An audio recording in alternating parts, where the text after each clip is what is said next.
Hey there guys, John here with my quick review for the new Ben Affleck film ARGO. Now ARGO stars Ben Affleck, Bryan Cranston, of course most popular for being in Breaking Bad, John Goodman, and Alan Arkin. And it's based on the true story about when the U.S. Embassy was overtaken by the Iranians and were holding a bunch of the U.S. Embassy workers as hostage. And you've seen the trailers, you know what it's all about.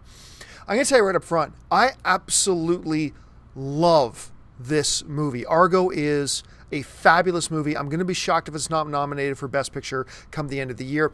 And Ben Affleck has slowly been building this reputation of being one of the best new directors in Hollywood. He did Gone Baby Gone, which was wonderful. He did The Town last year, which I thought was terrific. And now he's directed ARGO, does a magnificent job. Now, I'm not going to say that Ben Affleck necessarily deserves an Oscar nomination for his acting in it. I think it's a pretty simple character, pretty one-note character that he plays, so I don't think there's going to be any Oscar accolades for that.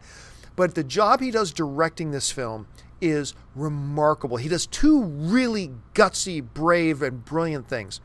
Number one, it's really gutsy of him in this film that when he portrays the fact that the Iranians overtook the embassy, he could have very easily, and what lesser filmmakers would have done, is just portray the people that overtook the embassy as just these mustache-twirling, villain, evil people. They're just there to do evil. Now, he doesn't make any apologies or excuses for what happened to the U.S. Embassy at all. He paints it for what it was.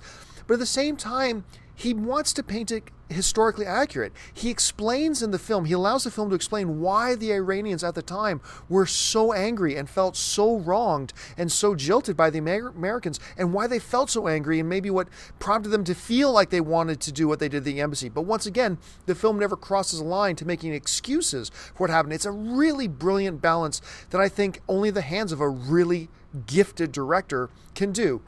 And that's what he did. The second thing that he did that was really brilliant is, once again, I think a lesser director would have felt the need to import some artificial surface level manufactured action sequences. We need a gunfight here to make it feel exciting. We need a big car chase here to make it feel exciting. We need this and this and this. Instead, he just takes the circumstances of what happened and let them simmer and boil on their own to create their own feeling of excitement without feeling the need to manufacture excitement. And I thought he did that brilliantly.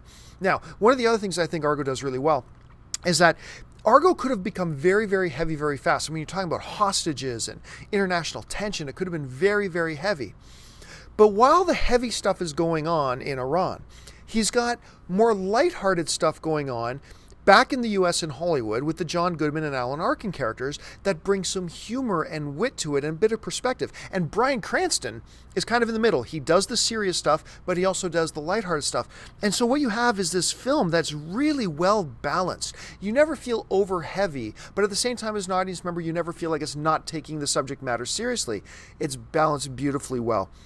The performances are good. They are solid. The story is wonderful. It's brilliantly directed. I am going to slash somebody's tires if Ben Affleck is not nominated for Best Director of the Year for this. It's a wonderful film.